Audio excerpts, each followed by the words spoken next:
Kembali lagi di Jendela Selebritis. Kabar terupdate Abang L, Lesti Kejora dan Rizky Bilar hari ini. Sebelumnya tolong dong di-subscribe dulu channel ini. Terima kasih. Inilah beritanya.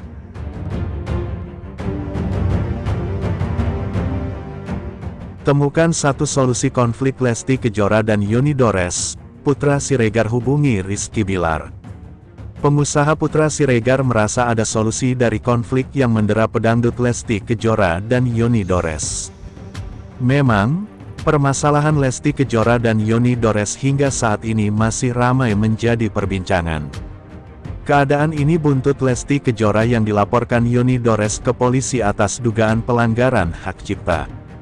Nah, Putra Siregar tampaknya ingin adanya perdamaian di dalam permasalahan tersebut. Lantas Putra Siregar menyayangkan tidak adanya pembicaraan yang baik antara Lesti dan Yoni Dores sebelum adanya laporan. Ya, seharusnya itu bisa dibicarakan terlebih dahulu sebelum gugat-menggugat, mudah-mudahan bisa terselesaikan, ungkap Putra Siregar. Saat mengetahui permasalahan tersebut, Putra hingga saat ini belum membahas langsung bersama Lesti. Namun pemilik toko PS Store itu sudah mencoba menghubungi suami Lesti, Rizky Bilar. "Kebetulan aku baru sama Bilar," ujarnya.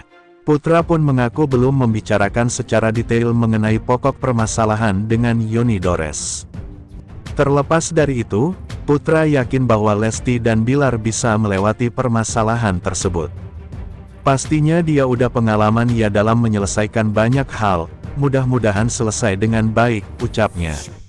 Untuk saat ini Putra hanya bisa memberikan support untuk Lesti agar bisa menyelesaikan permasalahan dengan baik. Ya pasti support teruslah. Dari dulu sampai sekarang aku pasti support terus, ungkapnya. Di sisi lain, kuasa hukum Yoni Dores, Ilham menjelaskan alasan melaporkan Lesti Kejora secara pidana bukan perdata. Ilham menyampaikan, Yoni Dores melaporkan perkara tersebut bukan karena ingin mempersoalkan masalah royalti. Namun Yoni Dores sejak awal hanya mempersoalkan masalah perizinan. Hal tersebut buntut Lesti Kejora membawakan lagu ciptaan Yoni Dores tanpa izin. Bukan masalah royalti, ini masalah izin lisensi, jelas Ilham, dikutip dari YouTube Cumi Cumi. Ilham pun menegaskan, pihaknya juga tak berniat untuk meminta ganti rugi kepada istri Rizky Bilar itu.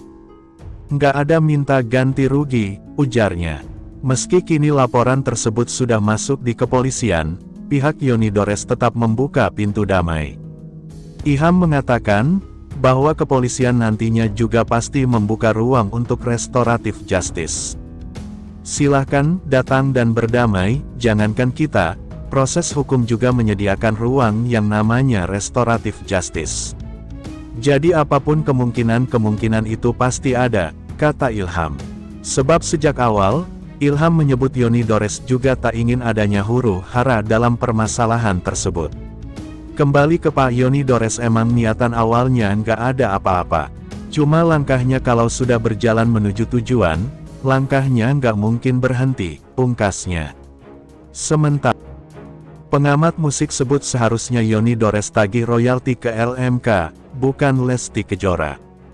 Lesti Kejora dilaporkan oleh Yoni Dores atas dugaan pelanggaran hak cipta karena membawakan lagu-lagu ciptaannya tanpa izin.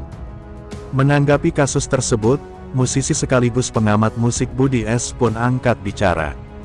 Ia menjelaskan bahwa kasus seperti ini seharusnya dikaji berdasarkan undang-undang yang berlaku. Menurut Budi S, seorang penyanyi diperbolehkan menyanyikan lagu siapa saja, selama lagu tersebut sudah terdaftar di Lembaga Manajemen Kolektif LMK.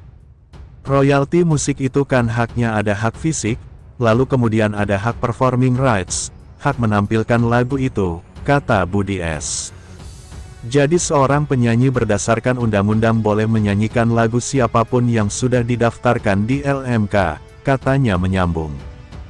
Budi juga menegaskan bahwa semua mekanisme hak cipta telah diatur secara rinci dalam undang-undang. Jadi aturannya udah jelas, jadi lisensinya sudah dibicarakan sejak awal, dan ada di undang-undang, terangnya.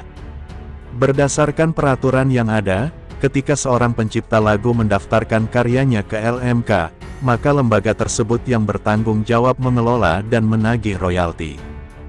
Jadi ketika saya nyanyi dan bikin lagu, lalu lagu ini saya daftarkan ke LMK, berarti kita sudah nyerahin semua haknya tagihan itu ke LMK, jadi LMK yang nagih, ujarnya.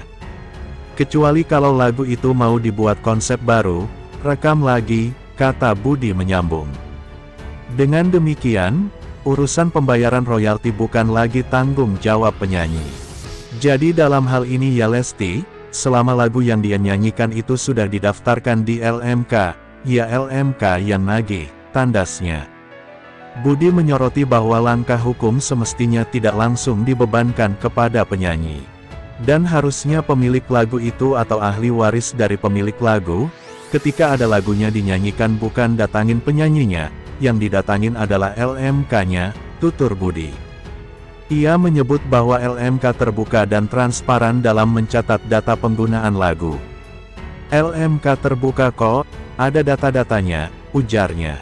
Menurut Budi, tanggung jawab Lesti dalam kasus ini hanya sebatas moral, bukan ekonomi.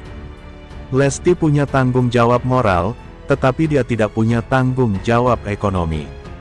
Karena tanggung jawab ekonomi itu sudah diserahkan kepada event organizer, katanya.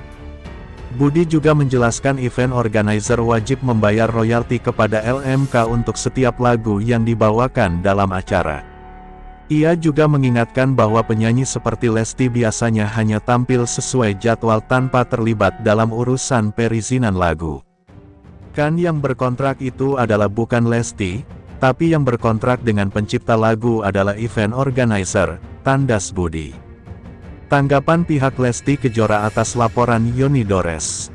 Sementara itu, Sadra Seskoadi selaku kuasa hukum Lesti Kejora mengatakan bahwa pihaknya menghormati keputusan Yoni Dores yang mengambil langkah hukum. Kami menghormati keputusan Saudara Yoni Dores melaporkan Saudari Lesti Kejora, dikarenakan merupakan hak dari setiap warga negara Indonesia, ujar kuasa hukum Lesti Kejora dalam keterangan yang diunggah di akun @sadrasesko pada Kamis, tanggal 22 Mei tahun 2025. Hingga saat ini pihak Lesti masih menunggu proses hukum yang masih berjalan. Dengan asas praduga tidak bersalah, kami masih menunggu perkembangan proses hukum yang sedang berjalan.